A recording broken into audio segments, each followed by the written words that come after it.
Hello friends, welcome to my YouTube channel. તો આજે હું તમારી સાથે શેર કરીશ વરસાદમાં ખાવાની મજા પડે તેવા લારી જેવા જ ક્રિસ્પી મગની દાળના દાળવડા, જેમાં આપણે ઈનો કે સોદાનો ઉપયોગ નથી કરવાના। એના વગર જ આપણા જે દાળવડા છે તે એકદમ ક્રિસ્પી એવા બનશે। તો બહાર ઝરમર વરસાદ વરસતો હોય અને એવામાં જો આપણને ગરમા ગરમ દાળવડા મળી જાય તો મજા જ પડી જાય। તો ચાલો આપણે શરૂઆત કરીએ ક્રિસ્પી દાળવડા બનાવવાની।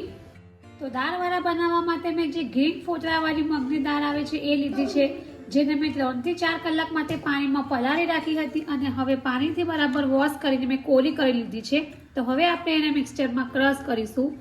તો હવે આપણે આમાંથી થોડી દાળને બહાર કાઢી લઈશું અને બીજી બાકીની જે દાળ છે એને મિક્સચરમાં ક્રશ કરી લઈશું। તો આપણે પાણી બિલકુલ નથી ઉમેરવાનું, પાણી ઉમેર્યા વગર જ દાળને ક્રશ કરીશું। તો આ રીતે આપણે દાળને એકદમ સરસ રીતે ક્રશ કરી દીધી છે। ત્યાર પછી હવે આપણે એને એક બાઉલમાં બહાર કાઢી લઈશું।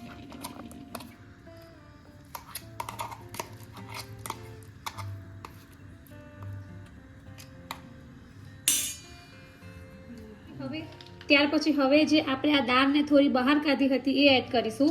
તો તેનાથી આ જે વડા છે એનો સ્વાદ ખૂબ જ સરસ આવશે।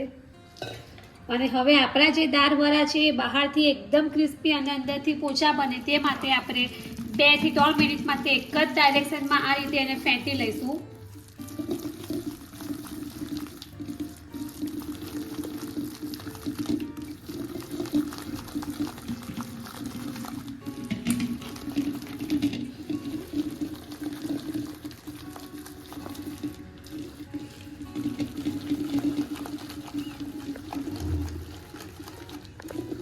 તો લગભગ 2 થી 3 મિનિટ થઈ ગઈ છે અને બેટરને આપણે એકદમ સરસ રીતે ફેંટી લીધું છે।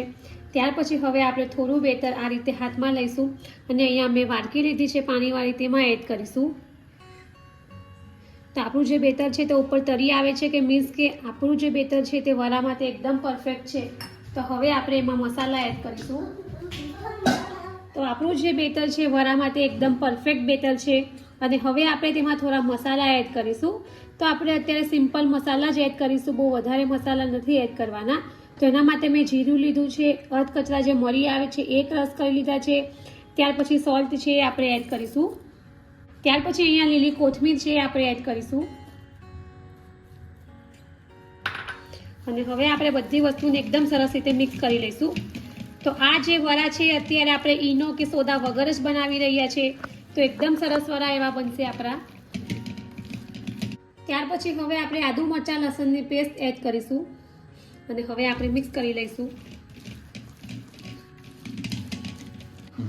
તો આ રીતે આપણું જે વડા માટેનું બેટર છે રેડી છે। હવે આપણે વડાને ફ્રાય કરી લઈશું। તો આ રીતે આપણે થોડું બેટર જ એડ કરીશું।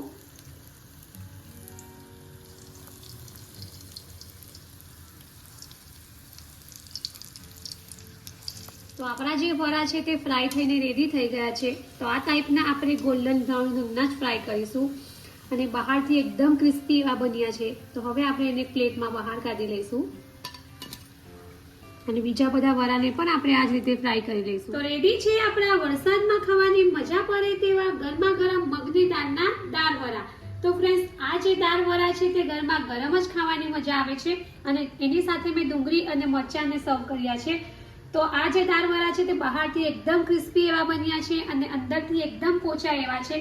તો ફ્રેન્ડ્સ, તમે દાળવડા તો ઘણીવાર બનાવતા હશો, પણ જો આ રીતે લારી જેવા દાળવડા ક્યારેય ટ્રાય ન કર્યા હોય તો એકવાર જરૂરથી ટ્રાય કરજો અને કમેન્ટ બોક્સમાં મને જણાવજો કે તમને મારી આ રેસીપી કેવી લાગી છે।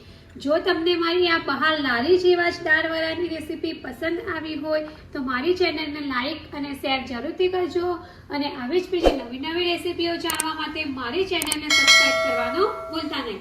તો ફરી પાછા આવા જ નવા વિડીયો સાથે મળીશું। ત્યાં સુધી bye bye and thank you for watching my video.